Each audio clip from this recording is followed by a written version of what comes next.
close your eyes for a moment. Imagine the world entered in silence, the markets empty, the screens lifeless except for a single trembling candle flickering on a chart. Bitcoin, that numberless beast, battered, nearly forgotten. Yet a heartbeat persists beneath, a pulse you cannot help but feel if you press your palm to the glow of your phone late at night. That heartbeat is hope. Or fear, or the intoxicating scent of resurrection. Before we step further into this tale, I want to ask you, if even a fraction of you finds truth in this echo, if this story stirs something in your bones, subscribe to Crypto 101 Central. Let this not be the last time we journey together.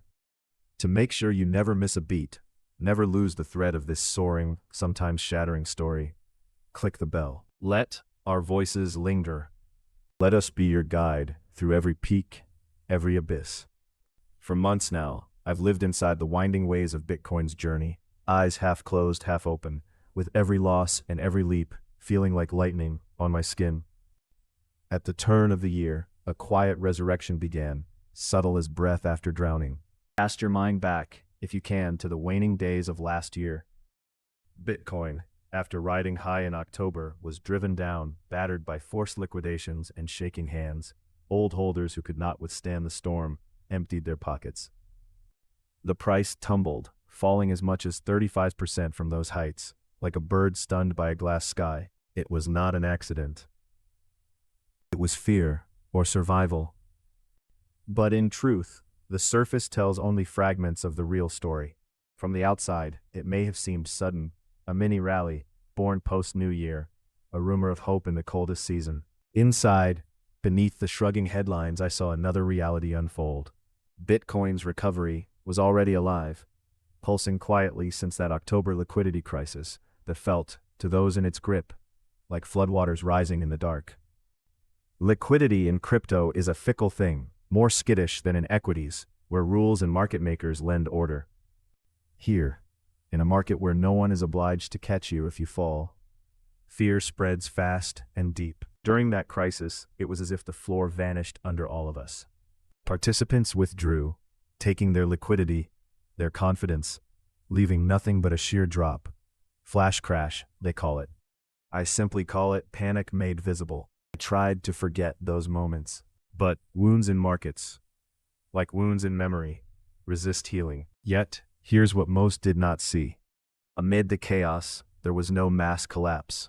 Only these sudden voids, these violent gaps where humans flee. But even then, when retail traders ran for the exits, institutional hands appeared. Quiet, patient, unnervingly calm. They formed a foundation beneath the panic.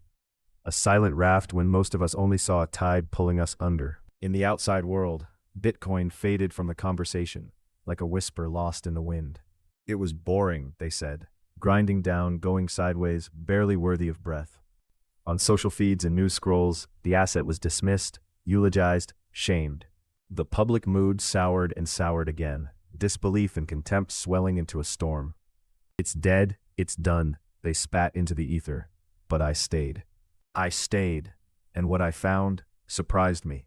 Because beneath the dirge, in the stuttering quiet, institutions were not retreating. If anything, their interest, their hunger, grew. In those 2 quarters of silence, October to December, the institutional fires burned hotter than before. I saw names, unknown to the many, yet profound, returning to buy.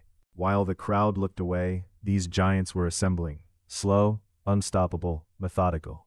It was a strange, beautiful dichotomy, like storm clouds gathering over bare fields, while roots flourished hidden below. On the surface, retail panic, abandonment. Underground, institutions planning new harvests. The world I belonged to became split, a kind of secret, horrible mass pessimism up here, persistent mounting optimism underneath. Days passed, and with them, whispers of a comeback. The sense that the old world was ending, and something new strove to be born. And now, today, the catch-up. Retail traders, those who once mocked and mourned, are awakening to the news that the train never stopped. It only shifted tracks, changed hands. It is not, I am certain, a simple spike, a gambler's rally, gone in a day. I feel the ground hardening beneath us. This is recovery. Not just recovery, but evolution. There are words, too, that swirl through the scene like strange birds. Tokenization. A buzzword, say some. A prophecy, say others. But what is it, truly? I remember my start. My feet on the stone floor of the New York Mercantile Exchange, my ears full of voices, bodies jostling, a physical chaos. Not ancient history, not 1960, but 2005, still a century ago in crypto years.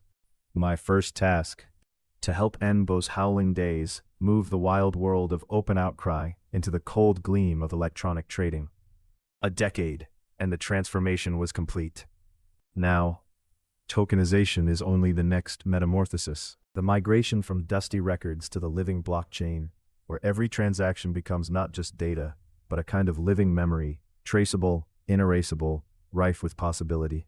You might wonder, why should this matter to me? Because blockchain is not just faster or cheaper, though it is both. It is cleaner, brighter. Here, I can script rules in code, set conditions that self-execute. Here, contracts become intelligent. Sentry is at the gates. Imagine never filling out arcane forms to prove what you own, never fearing an error. All of this made automatic, effortless, and more. One app, one platform, a seamless world. On Coinbase, for example, even as the crowd jeered, tools emerged, a space where anyone, from a corner office or a kitchen stool, can buy a house's value, a sliver of a business, a piece of a nation, all with the same ease as sipping morning coffee. Convenience is the real king. It defeats even the most entertaining alternative. If I can buy and trade every wonder and every risk in my life in a single breath, why would I complicate simplicity? And as margins blur, as assets cross-pollinate, it will become ever more cost-efficient. Less collateral, less wasted time, more freedom for all. And now, look to the future. If we were to speak again 2 months from today, if Bitcoin soared back to its former heights, what would have driven it? Yes, I could claim my own words caused the wave. Hubris is easy to wear. But no, it is not magic nor madness. It is simply the same undercurrent, the same slow energy Satoshi set free 17 years ago. The specifics? That's the hard truth. Regulatory clarity, above all, a slow, painful shedding of uncertainty, replaced by something like sunlight. If the Clarity Act becomes law, or even if it only echoes in the halls, confidence will return. Even now, the SEC and the CFTC are more open to innovation than ever I remember. But clarity is more than comfort.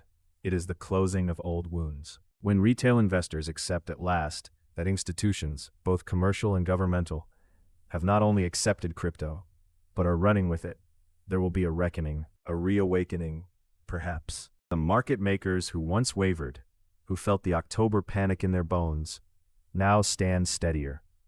No great collapses this time. No FTX. No overnight ruin.